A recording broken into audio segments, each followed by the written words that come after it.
Bueno, entre el chiste, entre una falsa o breve, efímera tregua, el gobierno enfrenta una situación cuesta arriba, porque ya comenzó el presidente a ponerle cercos o banderas rojas, según él, a el trabajo de los periodistas. Y hay también una moción de censura, segunda, presentada contra la presidenta del Congreso, María del Carmen Alba.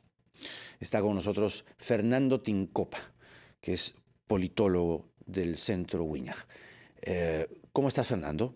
Buenas tardes. ¿Qué tal, Jaime? Buenos días.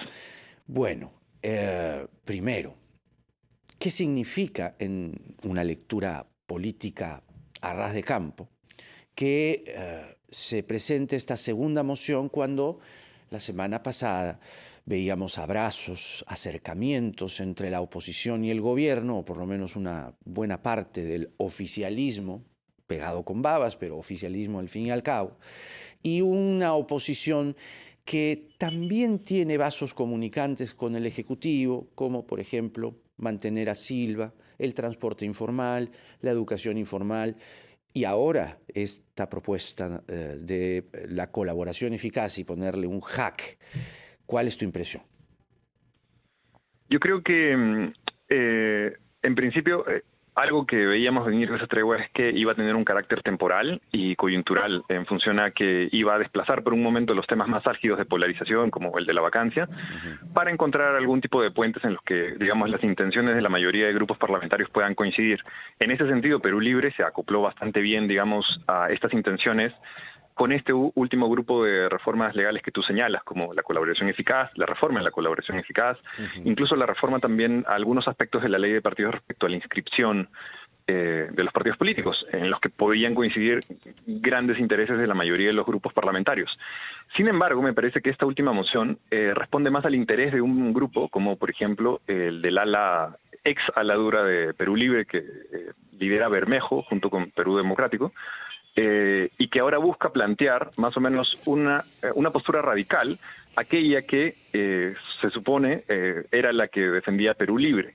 Y esto también lo hace en función de diferenciarse, ¿no? Ahora Bermejo quiere mostrarse como aquel que mantiene, digamos, una oposición firme contra la derecha, que no está dispuesta a negociar, y que busca mantener una de las mociones, la denuncia constitucional y la moción, digamos, la crítica contra la presidenta del Congreso, que estaba sobre la mesa como punto de negociación, porque recordemos que la denuncia que hizo la congresista y ministra Betsy Chávez había sido no respaldada del todo. Es más, el propio ministro Aníbal Torres había dicho que estaba en evaluación y que él creía que la ministra podría retirarla.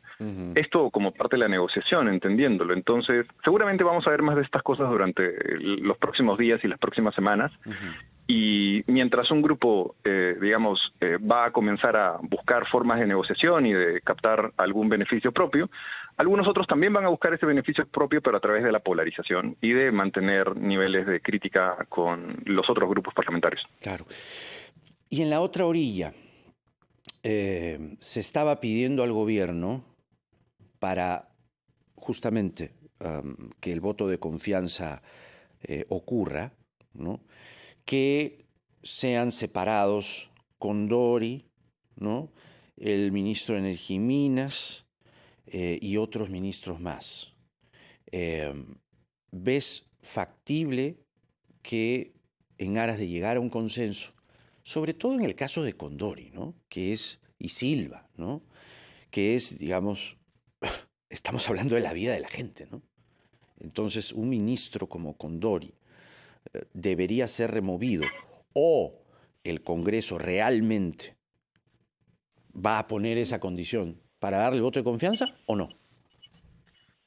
Yo creo que en este gabinete, a diferencia de los otros, he visto una menor predisposición del gobierno a ceder algunas cabezas que son altamente cuestionadas. De hecho, el propio presidente Castillo ha salido en una defensa bastante explícita hacia el ministro, y tanto como el premier probablemente tengan muy pocos incentivos para, bajo su propia disposición, separar a los ministros que son altamente cuestionados y que están en carteras tan importantes como aquella que maneja el mayor presupuesto público de los sectores, que es el MTC, y aquella que se encarga de administrar básicamente la vida y la salud de todos los peruanos, como el Ministerio de Salud. Son carteras muy delicadas, muy cuestionadas de paso, pero muy defendidas.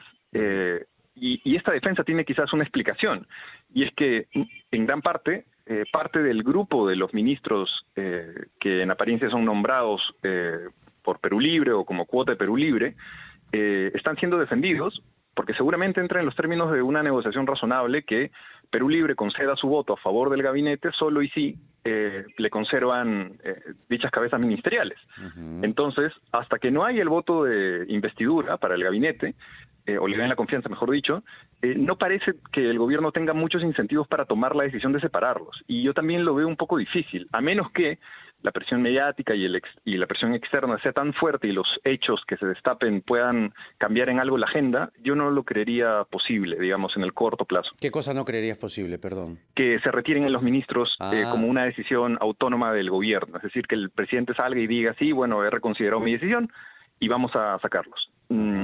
Resulta difícil, ¿no? Después de todo lo que han avanzado en defenderlos. Y el Congreso está más preocupado en justamente ejercer el control político. No vemos interpelaciones a Condori, ¿no? Ni a Silva tampoco, porque podrían ejercer el control político a partir de ahí, pero están más arrejuntados, más cómodos, tanto los congresistas de Perú Libre como los del bloque opositor, y coinciden nítidamente, por ejemplo, en la propuesta para tumbarse la colaboración eficaz. Están, ¿no?, más acomodados en esa coexistencia, ¿no?, en ese compartir.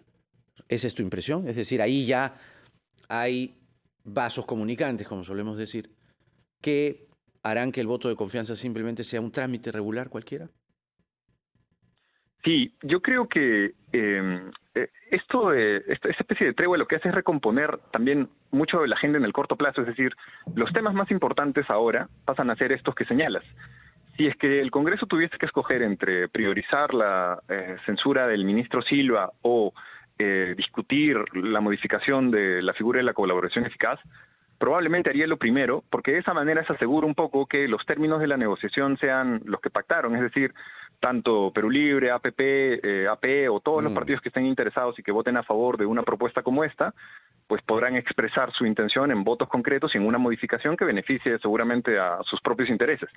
Y luego, después de esto, recién discutir cosas en las que seguramente ya no estarán tan de acuerdo como censurar al ministro de Transportes.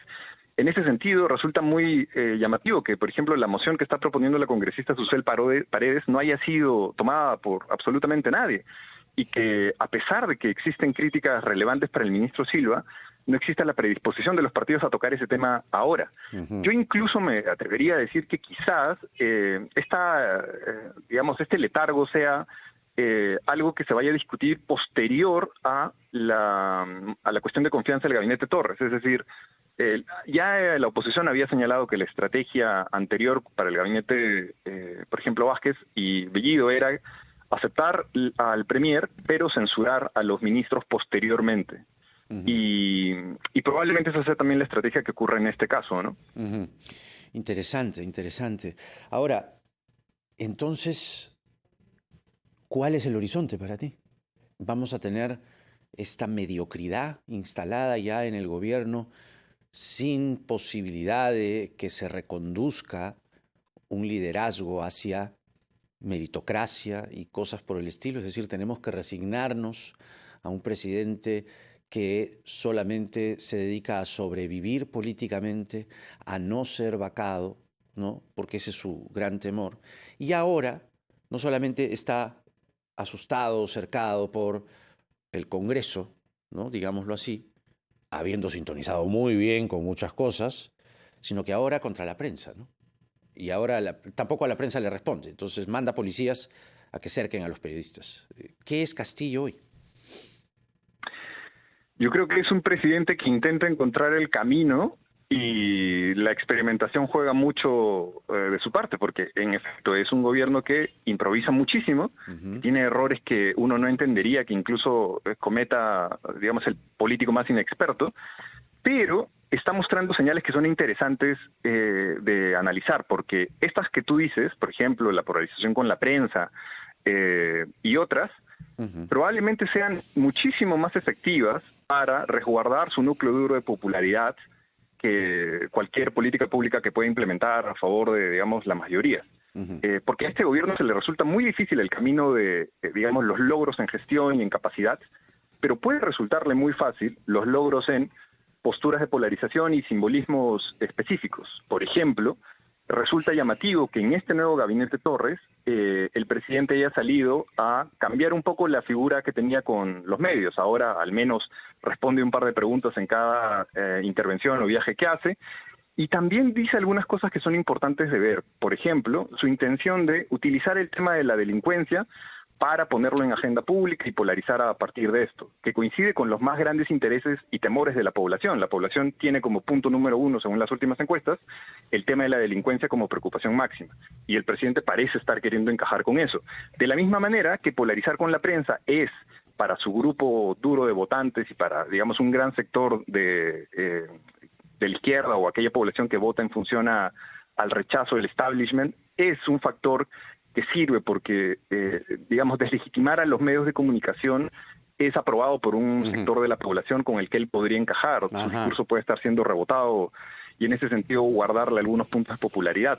El riesgo con esto es que se convierte en un atractivo para que lo siga haciendo y que así como utiliza la delincuencia para posicionarlo como tema de agenda, luego utilice medidas como medidas xenófobas para polarizar contra venezolanos u otro tipo de cosas que son muy populares, lamentablemente, pero que podrían ser utilizadas para un gobierno que ve como única medida de escape para aguantar su popularidad, polarizar a partir de este tipo de temas que resultan igual peligrosos, no porque no conducen a que el tema principal se centre en la gestión, sino en el discurso político polarizante. Muy bien. Fernando Tincopa, del Centro Wiñas, con nosotros. Gracias, Fernando. Un gusto, como siempre. Gracias a ti, Jaime.